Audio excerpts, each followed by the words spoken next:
Welcome to World Affairs Today, brought to you by the World Affairs Council, Washington, D.C., a leading forum for global education and international affairs.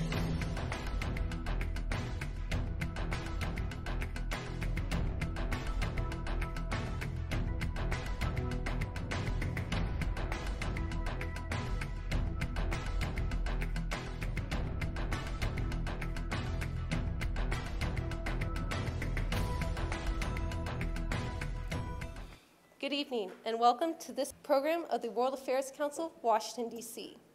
Tonight, we turn to the subject of the Euro crisis and the debate over Germany's response to that crisis as the Euro's largest economy. I'd like to welcome tonight's participants and introduce our moderator, Dr. Michael Haltzel. Dr. Haltzel is a senior fellow at the Center for Transatlantic Relations at the Paul H. Nitze School of Advanced International Studies here at Johns Hopkins University. Dr. Haltzel has held a distinguished career in the public service sector as a senior foreign policy analyst, serving as Joe Biden, then Senator Joe Biden's foreign policy advisor for Europe from 1994 to 2005. Throughout the 1990s, Dr. Haltzel was deeply involved in matters of NATO and Balkan policies, including 2 rounds of NATO enlargement in 1998 and 2004, and then the Bosnia and Kosovo campaigns. In September 1996, he was an OSCE monitor for the first post-war elections in Bosnia and Herzegovina. And in July 2004, he was a member of the U.S. delegation to the inauguration of Serbian President Boris Tadic. From 1985 to 1992, he served as Director of West European Studies at the Woodrow Wilson Center at the Smithsonian Institution and was Chief of the European Division at the Library of Congress. Dr. Haltzel is a member of the Council on Foreign Relations and has previously served on the WAC-DC Board of Directors. He is also a decorated member from 7 European Union countries, including Finland's Knighthood of the Order of the Lion. Please welcome this evening, Dr. Michael Haltzel.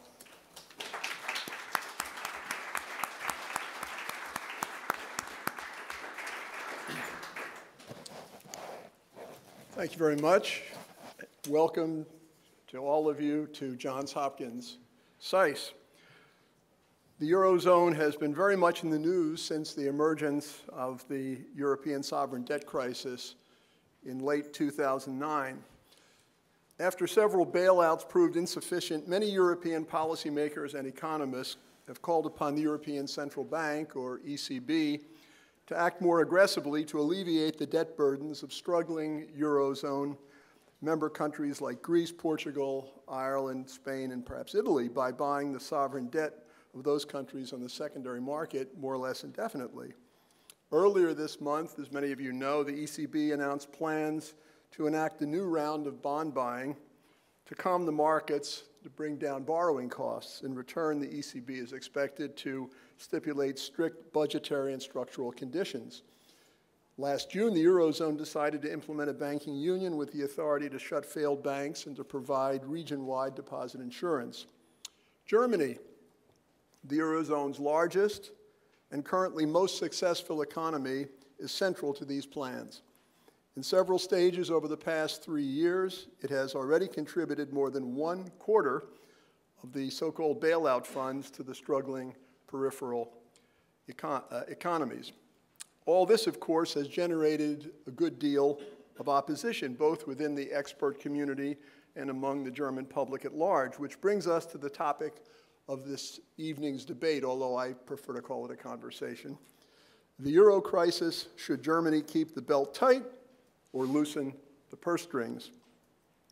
This is an extremely complex issue which brings up several questions. Permit me to suggest a few. How much political pressure will there be on Chancellor Angela Merkel? Can she really count on no further crisis occurring in the Eurozone until the German elections in September of 2013? What measures will satisfy the bond markets? In other words, are EU institutions flexible enough to reform in time? How important are the differences between the U.S. Federal Reserve and the ECB? I think I'll skip through this because Jakob and Annette may want to talk about this, but in fact, the mandates are different, and hence the policy has been somewhat different. In a wider sense, is there a distributive justice issue? After German workers tightened their belts in the first decade of this century, how can one expect them to bail out people in other countries, described by the tabloid Bild Zeitung as individuals who retire early, don't pay their taxes, and overspend? On the other hand, one can argue that Germany has profited more from the Eurozone than any other country. So aside from its own self-interest, and there's plenty of self-interest, doesn't Germany have a special responsibility to save the Eurozone? Above and beyond personal aversion to bailouts, isn't there an issue of moral hazard?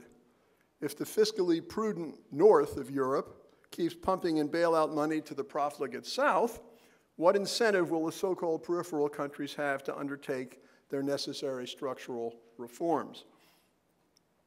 Is this just an economic issue, or are there broader political, social, and even historical issues involved?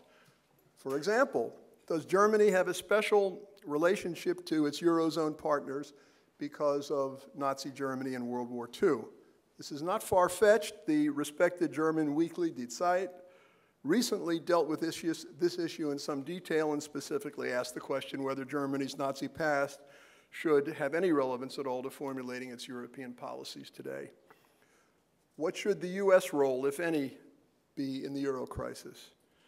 We Americans have, it is true, taken more resolute measures to save the banking system and combat the Great Recession. On the other hand, with this year's national budget deficit of over $1.1 trillion, or more than 7% of GDP, actually down from 9% the previous year, are we in any position to lecture Eurozone countries about anything?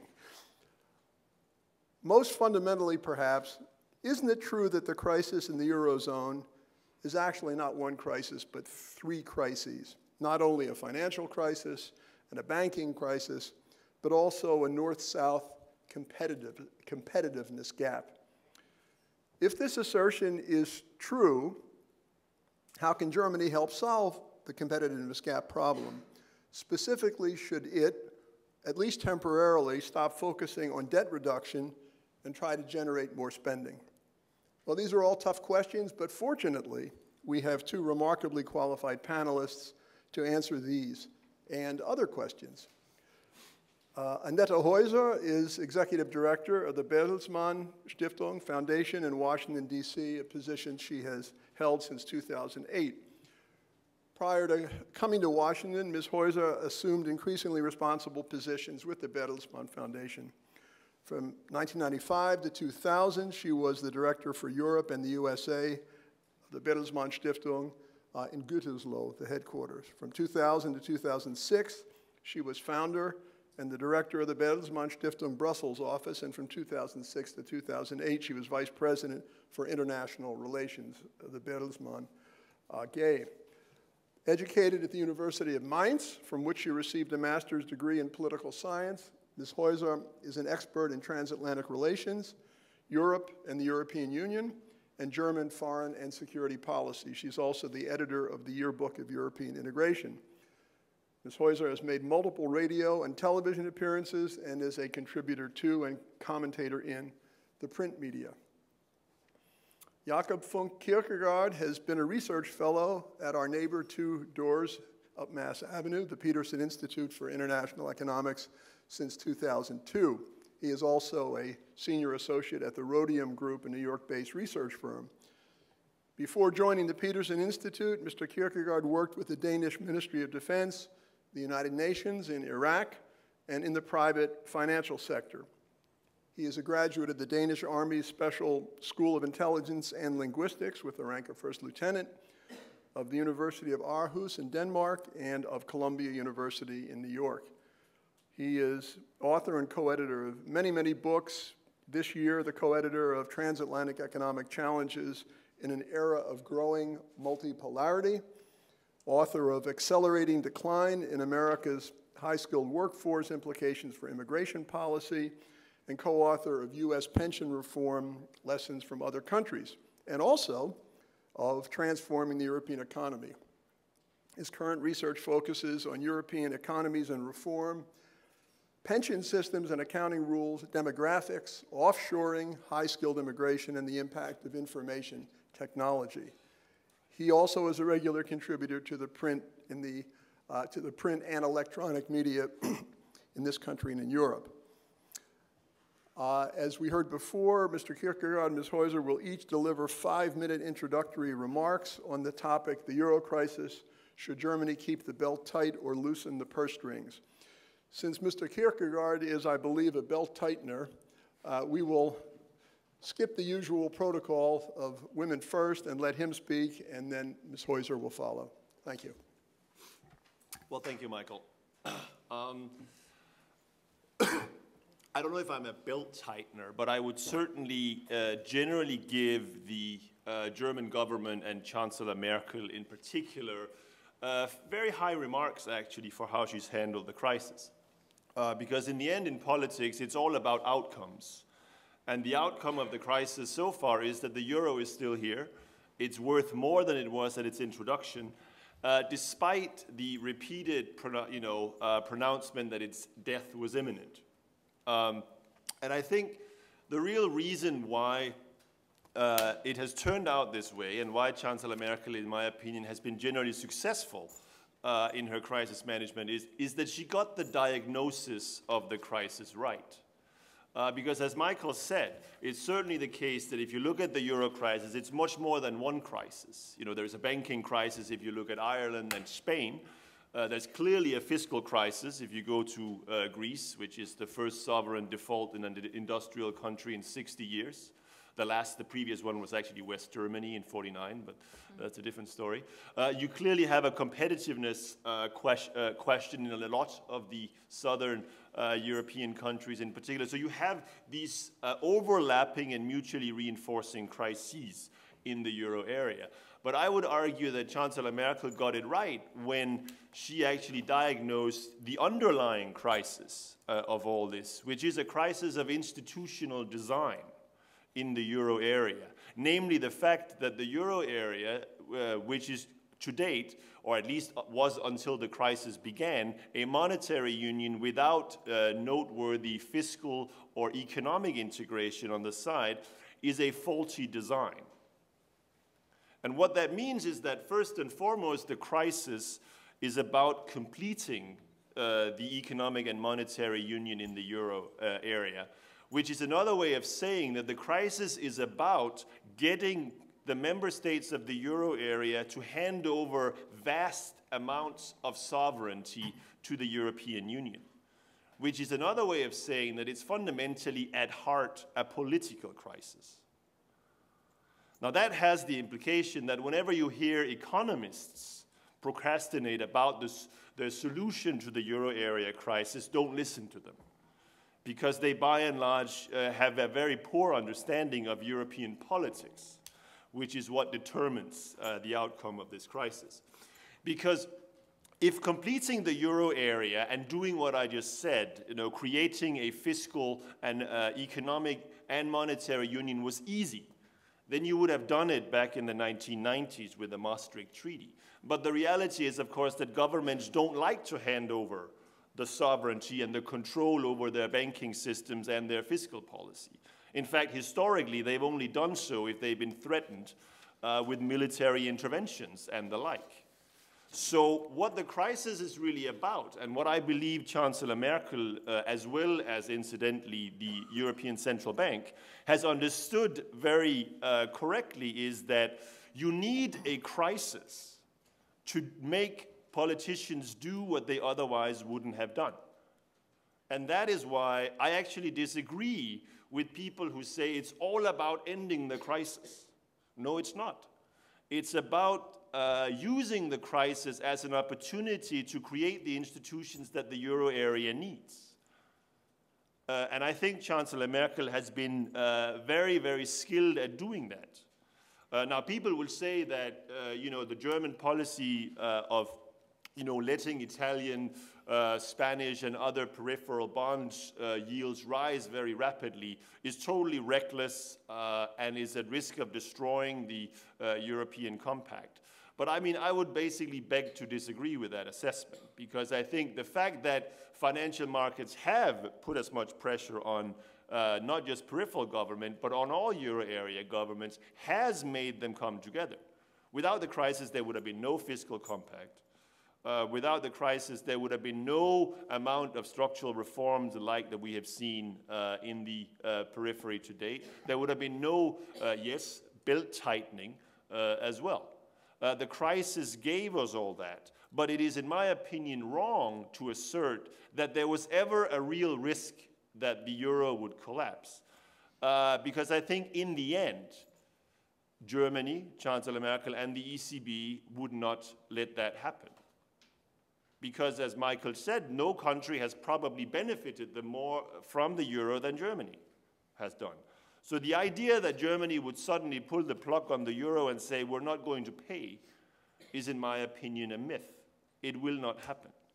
But of course, precisely because of that, Chancellor Merkel's political strategy, which is very clear in my opinion, which is to say no, no, no, no, no, and gradually let the crisis get worse and worse until she turns around and says yes, is entirely rational. It's in fact the only way to avoid being taken advantage of and succumb to moral hazard. That's, I think I'll stop here. So basically, but it's really all grounded in the fact that Chancellor Merkel got the diagnosis right. Now, Annette, are you going to let him praise your chancellor like that?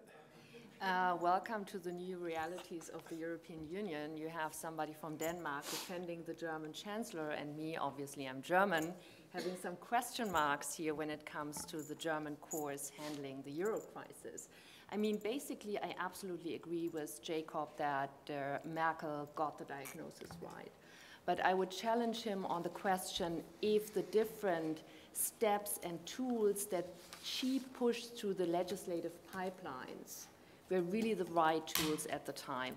And I think before we get to the point where we discuss the different German proposals, how to get out of the crisis, I think it's very important to understand the narratives that have shaped the German discourse on the euro crisis, but also, I would say to a certain extent, have been the main drivers for Angela Merkel's decisions here. And I have four major narratives that come to my mind when we discuss the euro crisis. The first narrative I would call the sense of betrayal, which is still deeply entrenched in the German debate, which is when the euro crisis started almost 2 years ago, Germans have asked themselves, and they are still asking themselves up to date, who got it wrong? And you have to go back to the beginning of the European currency when Chancellor Kohl was negotiating who should join the club of single currency members. And in the late 90s, he and his fellow European leaders came to the conclusion they have to be 11 countries that form the European currency union.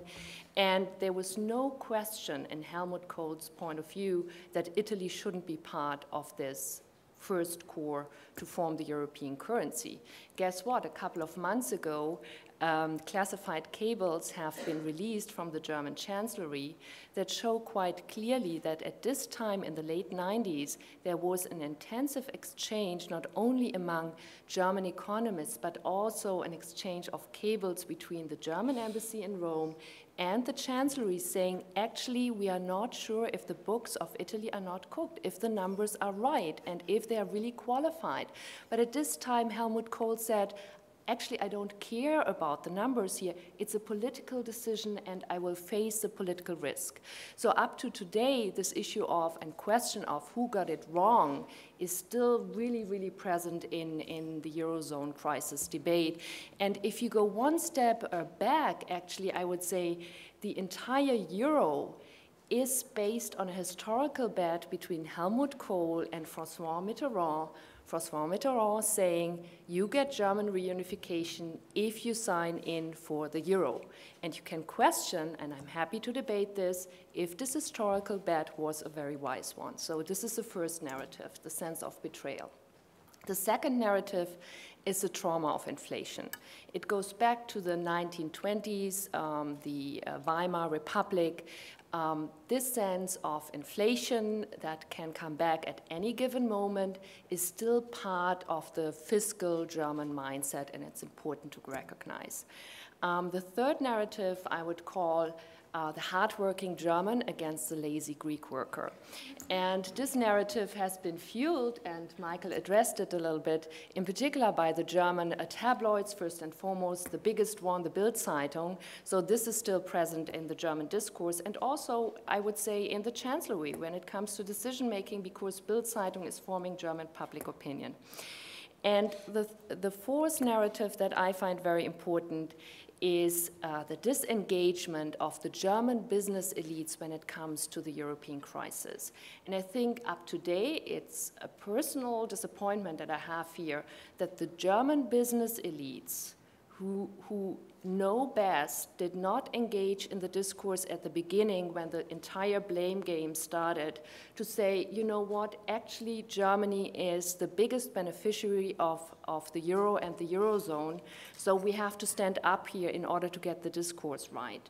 You know, up to today, since 1999, 30% of German growth is owed to the euro. The German, if we still would have the Deutschmark, of course, the exchange rate would be less favorable than we have with the euro right now.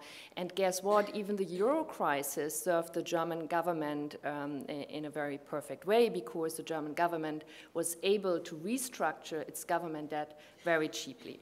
So these are the four narratives that I think are important to bear in mind when it comes to the crisis. So right now, to Angela Merkel's management of the crisis, I would say there are three phases that I would identify in her management of the Eurozone crisis. The first phase was complete disorientation, not knowing exactly how to manage the crisis, if Germany should play a leading role at all. As you know, whenever it comes to German leadership, we are not the first ones to say, yes, we usually try to stay in the second row.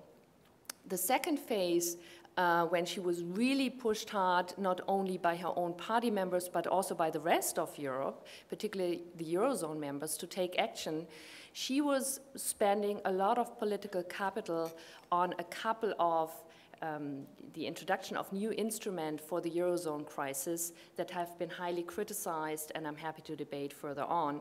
And then right now I would say we are in the third phase of the crisis, where we see that in a way Germany is re-engaging with Europe, gets Europeanized in a way right now, and we are in this phase right now, and I will explain to you in a second why. Getting back to the second phase, I would argue in the last 1 year and a half, when Germany was really, really the supreme leader on the euro crisis, we lost a lot of time and actually did not get the instruments in place that we really need in order to manage the crisis in the most efficient way. And actually all the instruments that Merkel pushed through the legislative political pipelines have been modified or have become obsolete up to date. And I give you 3 examples. Merkel pushed really hard to introduce the German debt brake, the Schuldenbremse. Right now, not only 17 European countries have accepted it, who are part of the Eurozone, but overall 25 countries who are members of the European Union. And guess what? We have seen pretty quickly that austerity is not only the only recipe to answer the crisis. You need growth at the same time. So we have the growth pact right now to balance it. And as you know, in particular, François Hollande, the French president, is in favor of it. Second example. For the last almost 2 years, Angela Merkel and the president of the German Bundesbank, who was, by the way, her former economics advisor, Jens Weidmann, we're saying no way that we are for bond buying programs or bailouts. Guess what? Since recently, we have the decision made by the ECB for conditional bond buying programs. And I would say up to date, Angela Merkel is no longer the pilot of the euro crisis right now. She is the co-pilot. The pilot is right now Draghi. A third example why Merkel lost in the last 1.5, 2 years on the euro crisis. She was always saying, with me, no treaty changes, no big debate about the finalité, the political union. Guess where we are right now? We are discussing the political union, and Merkel has turned herself into the biggest campaigner to discuss treaty change and political union. So, in a nutshell, to come to an end, I would say the last years Europeans have been frightened that they would be Germanized, but what we see right now in the third phase of the euro crisis is that Germany gets Europeanized, and I would even go so far to say Germany gets club-medified. So on this, I would like to end my introduction. Thank you. Okay, I think that's a good segue into what we've agreed would be the first supplementary question, and it's namely, is this current, if the current European Central Bank's bond buying program is a good first step, and I think both of our panelists think that it is, do you think that economic and fiscal union is realistically on the horizon? Now, again, let me go into some of the opposition. I have a few nice quotes here, because a lot of the opposition is in Germany. Finance Minister Wolfgang Schäuble has said, and I quote, if the central bank finances government debt, it's just a modern form of the old bad habit that if the government doesn't have enough money, it prints money. Jens Weidmann, whom Annette just cited, the chief of the Bundesbank, actually came out against ECB bond buying, arguing that it's, quote, essentially monetary financing, which he points out correctly is illegal under the European Union Treaty. So if the possibility of economic and fiscal union raises the larger issues of the legitimacy, the democracy of the European Union. The recent decision of the German Constitutional Court, that's something we might touch on, overcame one potential hurdle. Can we expect strong opposition in other Eurozone members to going beyond the fiscal compact? If so, why? I mean, isn't this the basic question essentially of primary identity? Among Eurozone members, can either of you imagine France ceding control over its national budget to Brussels anytime soon? Perhaps. I don't even have to ask the same question about non-Eurozone member United Kingdom. We'll go in reverse order now, and if you'd like to continue on just how likely economic and fiscal union is as a result of the developments in the Bundesbank in the last few weeks. Let me go one step back, Michael, if I may, Sure. and refer to the latest conditional bond buying program of the ECB. It is still not clear to me if this is really working out, because the signs that I see right now are not very positive, and there are two major obstacles that I have right now and that I see. The first one is it's clear that these countries in fiscal need have to apply for this program. So, and the countries we have in mind, of course, are first and foremost countries like Spain, Portugal, maybe Italy. Nobody can see right now that the Spanish Prime Minister, who is facing, by the way, at the end of October 21st, regional elections, asking for a bond buying program of the ECB, obviously for political reasons. So the question for me is this working out if you can't force these countries to apply for the bond buying programs? And if you take a look at 10-year Spanish bond yields, they have been up, as we all know, in the last years. And in early September, when the ECB announced its bond buying program, they went down, but right now they are up again. They were at 6% before the ECB announcement, then they went down, and up today they're at 5.9 with the tendency to go up. And that tells me that the major investors are questioning the underlying stability of fiscal stability of Spain here, and are not really believing that the Spanish Prime Minister will ask for a bond buying program. So this bond buying program still needs to prove the reality test from my point of view. When it comes to the banking union, I also believe after Schäuble has put his foot on the brake of the banking union on Friday last week, I think it's very difficult to push that through so quickly. So I'm very skeptical here. It needs to be done, but at the moment I don't see that Germany is really pushing, maybe also for the reason that we are also facing elections next year, and the Chancellor wants a kind of quiet period right now when it comes to the Eurozone. And maybe there is another gamble going on the back of the euro right now.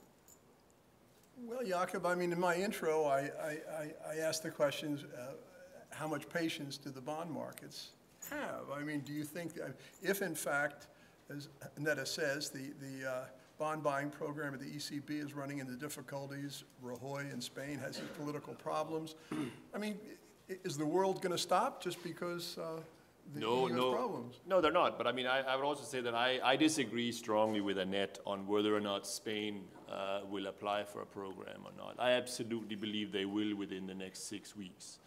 And the reasons are fairly simple. They have about 30 billion in long-term bond rollovers in October, and about 75 to 80 billion total financing need for the rest of the year. And they will not be able to do that without paying unnecessarily high interest rates unless they apply for this kind of conditional ECB assistance. Now, it is true that Mariano Rajoy faces elections in, regional election in the Basque Country and in Galicia, but, the reality is that the Partido Popular is never going to win in the Basque Country, and they may lose power in Galicia, but, quite frankly, for a man who has an absolute majority in the Spanish parliament, the political downside for that, in my opinion, is quite small. The reality is what is going on right now in Spain is that the Spanish government is trying to create the appearance that it is still a sovereign country. And how is it doing that? It is doing that by rushing through more long-term austerity measures for this year and the next. It's part of the 2013 budget, as well as announcing more structural reforms so that when they apply for an ESM program, he can turn around to the Spanish people and say, oh yeah, well, this is a program without much conditionality. Of course, conveniently forgetting that he actually already did most of what the EFSF, ESM, and or the IMF would ask for. So this is essentially a political short-term tactic, and Spain will, in my opinion, without a doubt, apply for this program. If we're talking tactics, and I think Annette's biggest criticism of Merkel was essentially that in playing the game of political chicken, which is essentially what all the politicians are doing, she didn't calibrate it quite right. She let it play out too long, lost time for reform, made bond prices go up. Now you're saying Rajoy, and I quite agree, he's in a tough political position, so he's going to have to cave. I guess my question is, isn't the political pressure on Mrs. Merkel going to increase? We were talking before the session about the newest public opinion polls in Germany. I'll let my colleagues describe them, but suffice it to say, Merkel has her own problems, and right now, you could at least conceive of a leftist coalition getting a majority. So, I mean, isn't she under the same kind of pressure, maybe to a lesser extent than Rajoy is? What do you think, Annette? Yeah, absolutely. She's under enormous pressure, but you see right now, as I said in my introductory remarks, she tries to reshape the discourse right now. She is trying to reintegrate Germany into the European discourse, and by doing so, reintegrating herself into the European discourse. And there are good reasons why you hear all these big speeches and announcements out of Berlin in these days when it comes to the real value of Europe that goes beyond the fiscal union, that is talking about the political union that we need to build. And Merkel will really bank on that, because having this kind of discourse, which is needed, I absolutely agree that we need to debate what it means to have a real political union when it comes to also strengthening the common foreign and security policy, to have a real fiscal and monetary union. So she will use that in order to avoid, in a way, the painful debate about the real issues that need to be in place right now in order to get the crisis under control.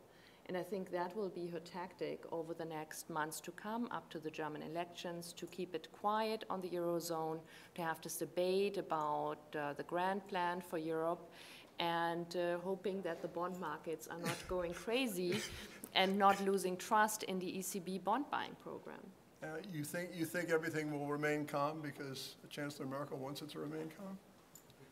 No, I don't think so. I think it will remain calm, because for the first time you have a politically sustainable way to deploy the ECB balance sheet in support of euro area countries.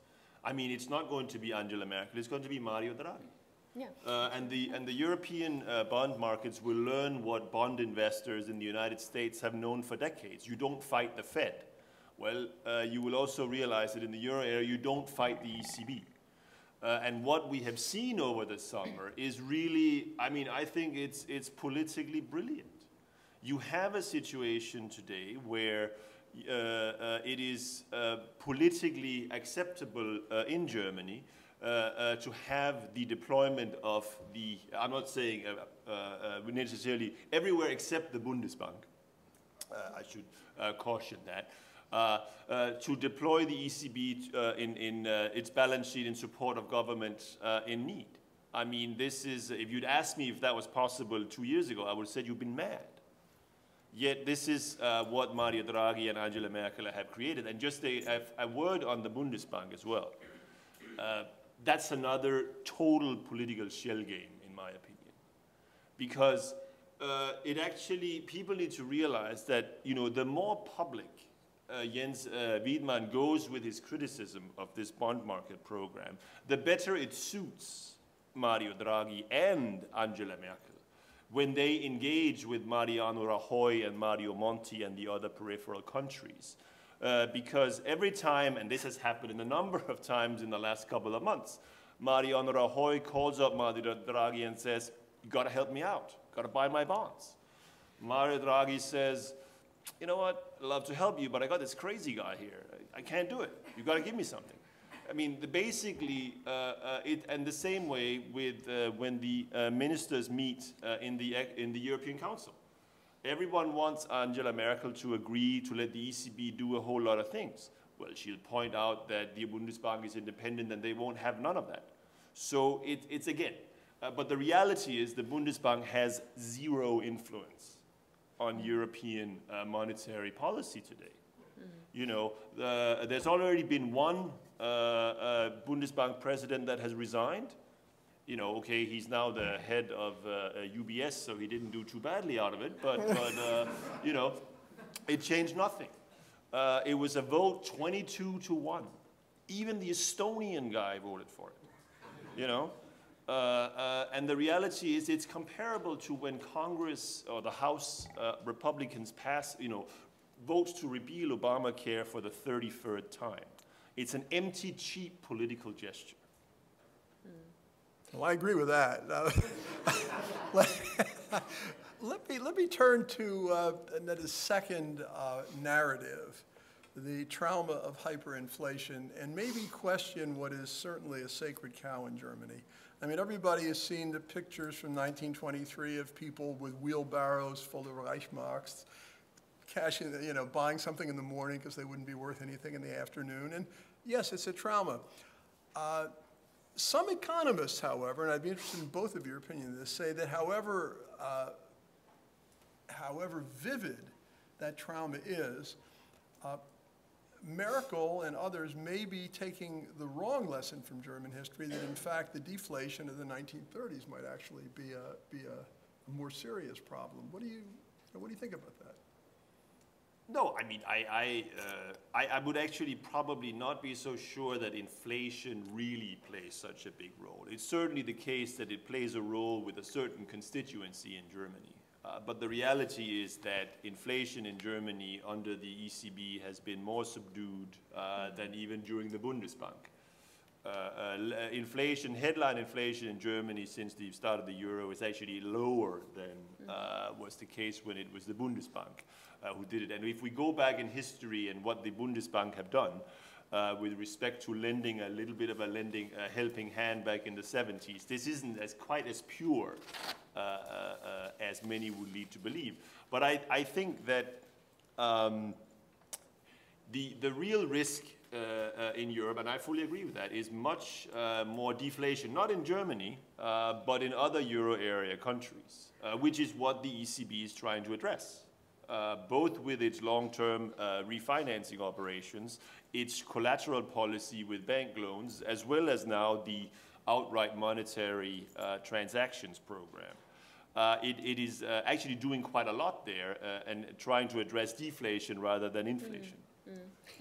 Go ahead. It's quite interesting to see how the ECB has transformed itself over the last, I would say, year.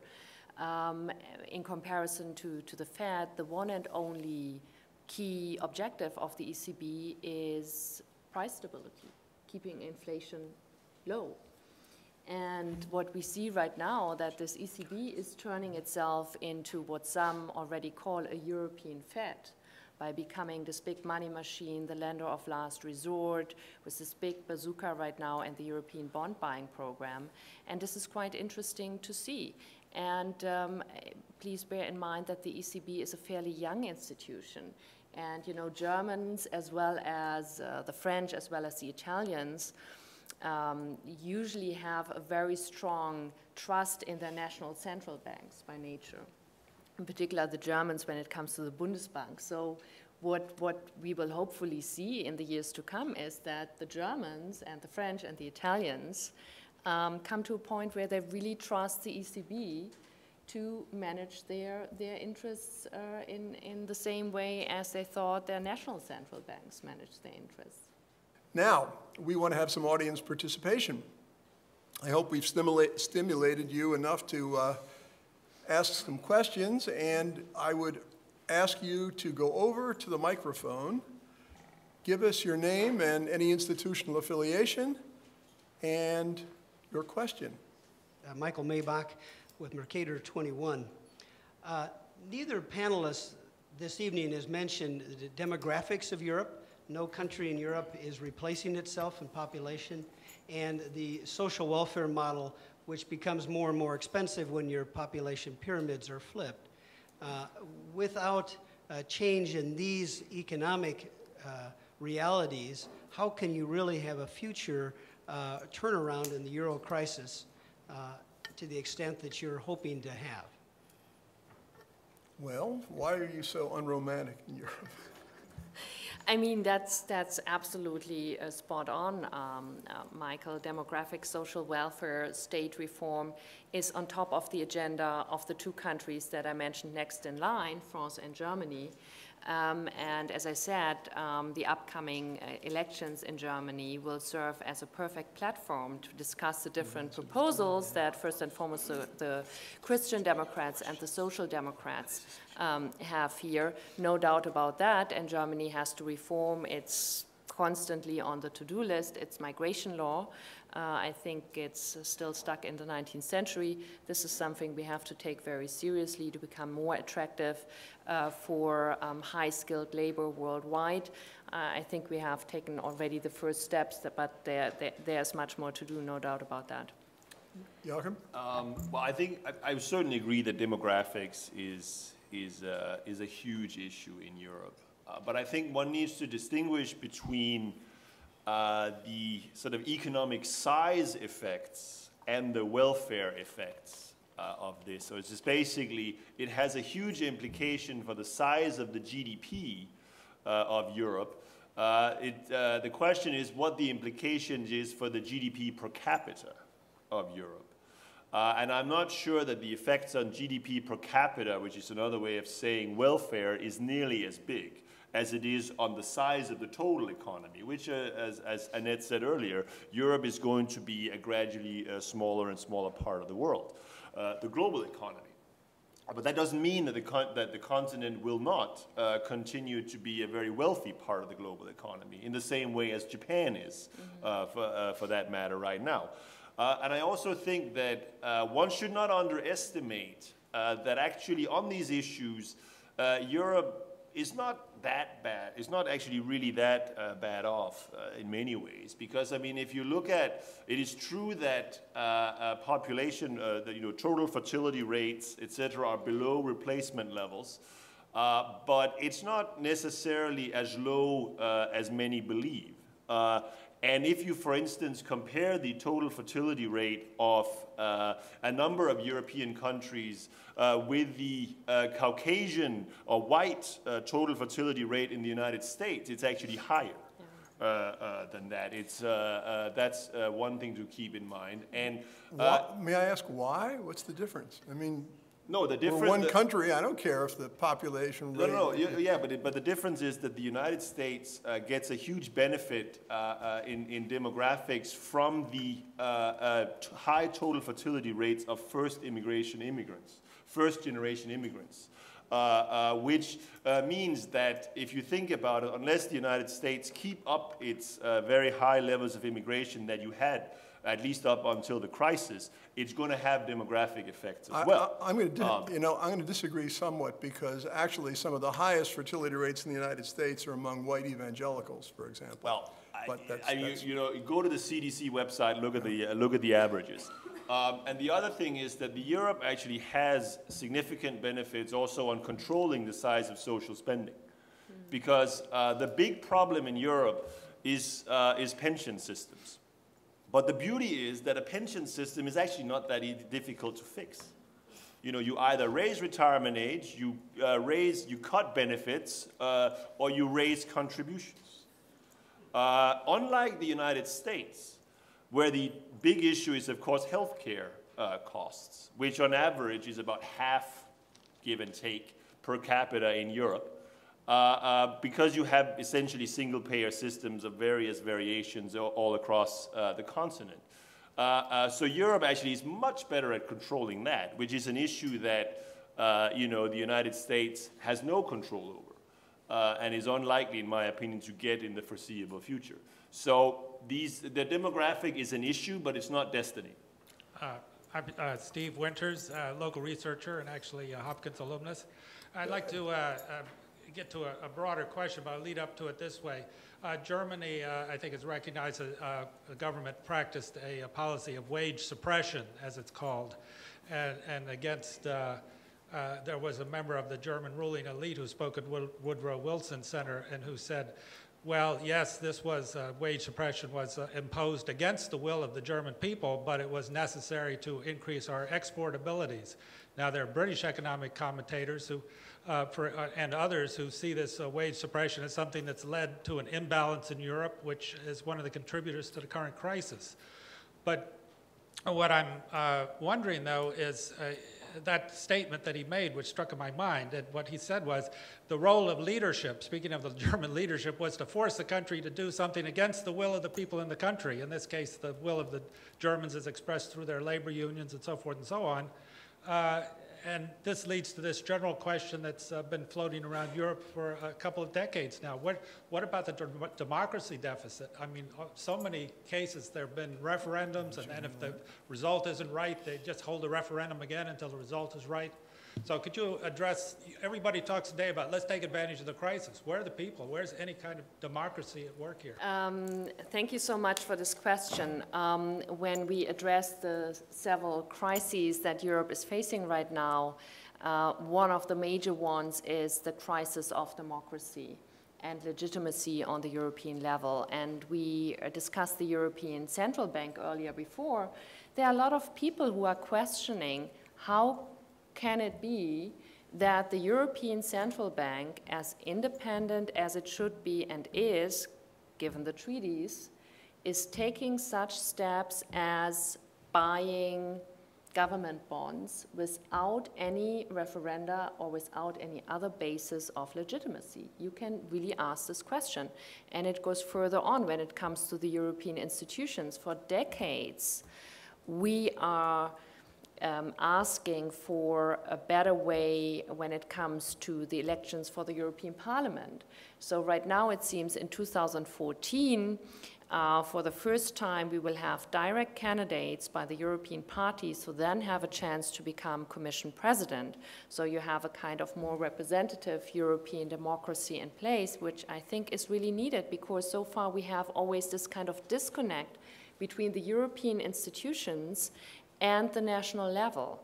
And we really have to make the case that people get more engaged, get more interested when it comes to the European elections. And therefore, I believe our German national elections next year can provide the ground to have a real debate about the political union and how we can introduce more democracy, more direct democracy or indirect democracy elements into the European system. I think that's the next big project we have to take on. Just quickly, on the issue of wage repression, first of all, I would dispute the argument that it was taken against the will of the German people, because Germany actually has collective bargaining. So this was something that the German labor union signed up to, generally in return for job security. It was a trade-off. So that's number one. And the broader issue on wage repression, which is something that is very often peddled, namely that it was only a wage depression story that Germany restored its competitiveness, is also not true. It has a lot to do with the industrial restructuring, outsourcing, etc., that was conducted by German industrial companies, and the way they integrated themselves with the new member states in a way that the southern periphery did not. The industrial companies there did not.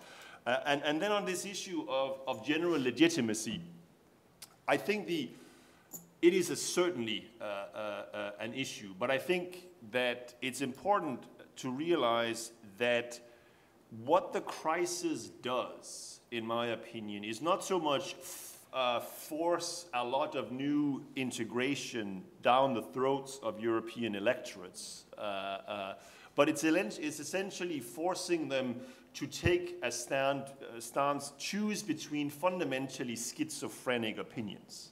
Namely that they want fully independent national states, but they also want more Europe. Well, the crisis forces you to make a choice. And therefore, I think that because it's essentially forcing them to choose one or the other, but they're both positions that they generally hold. It's not something entirely alien that's sort of rammed down their throats. And the comparison I'd like to make with the US is that, look, at some point, we in the United States got to decide whether we want a government that provides the services that it does today, or we want to pay more taxes. And at some point, if we keep going the way we are, there's going to be a choice to make. And that choice will be made. And I think the resulting outcome will be legitimate among the vast majority of American voters. And in the same way, I think the outcome of this process will be legitimate, actually. And in terms of democracy, I mean, Germany proved it had democracy after Gerhard Schröder pushed through the reforms, the Hartz package. He was voted out of office. So, I mean, it's a democracy. Bill Courtney. Would like former U.S. ambassador to Georgia and Kazakhstan and board member of the World Affairs Council. Would like to ask about bailing out Greece, whether this would pose undue moral hazard.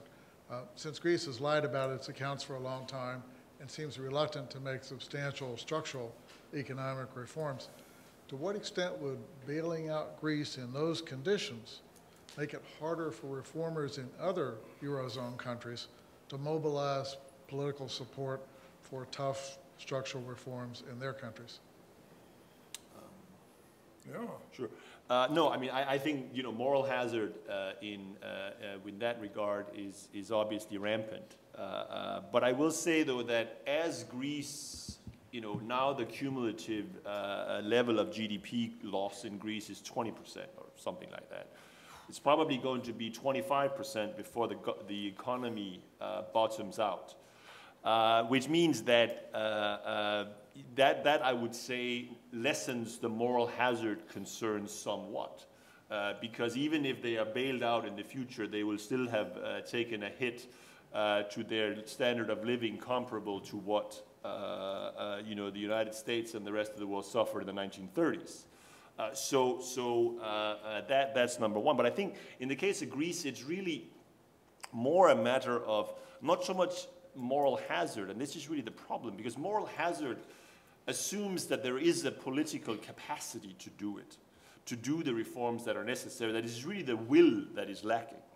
But I think the real problem in Greece is really that the fundamental governmental capacity is probably not there. Which means that, we like to joke at the Peterson Institute that really Greece is probably more a country that should be taken care of by the World Bank rather than the IMF, because in many ways it's a capacity problem, which again means that it's not so much a moral hazard issue. On this note, I think it's very important that the Troika, but also all the member states of the European Union, stand firm on the conditions that we have given Greece. And what I fear right now, the next report is due, and Christine Lagarde, the boss of the IMF, has already indicated, which was quite a surprise, that maybe this time we are not so strong on Greece, which was also welcomed this time, which was a surprise in Berlin. So what I fear right now, that we are continuing to making the mistakes which got us into the Euro crisis. And I want to remind you that for the Eurozone, for all the members, we had the Stability and Growth Pact in place. And guess what happened? Every time when a country was due to receive the famous blue letter from the European Commission, there was usually some horse trading going on in the European Council when they had obviously violated the Stability and Growth Pact, and they didn't receive starting with the Germany blue letter. and France. Yeah, and right now we have all these terms and conditions in place for countries like Greece, and also have all these conditionalities associated with the bond buying program of the ECB. And I'm questioning myself, what is happening? And I think at the end of the day, Jakob is right. Maybe after the regional election, Spain will ask for the bond buying program of the ECB, and they apply to the conditions. But what happens in the process if the Spanish government decides, what, guys, tough times, we need to change the course here? Who is really putting them under pressure to stay firm on the reform course? And honestly, I see nobody right now, even not the ECB, who has the teeth and who will really pressure them. And therefore, I would say, if we are creating these kind of, cases like Greece and Spain, where we have new measures in place aligned with conditionalities, and again, we are not serious about them, this will not work out. It will be a big disaster, because we have seen it with the Stability and Growth Pact at the first place, which got us there. So maybe Greece is too big to fail. I don't know. Well, we've covered a lot of ground in the last hour. I think it's been a terrific discussion. I would ask you to join me in thanking our two panelists.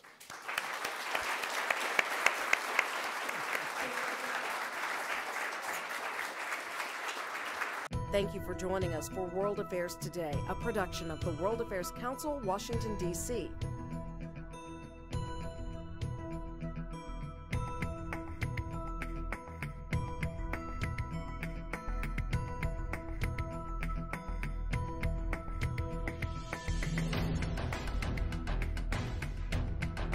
Stay connected with us at www.worldaffairstoday.org.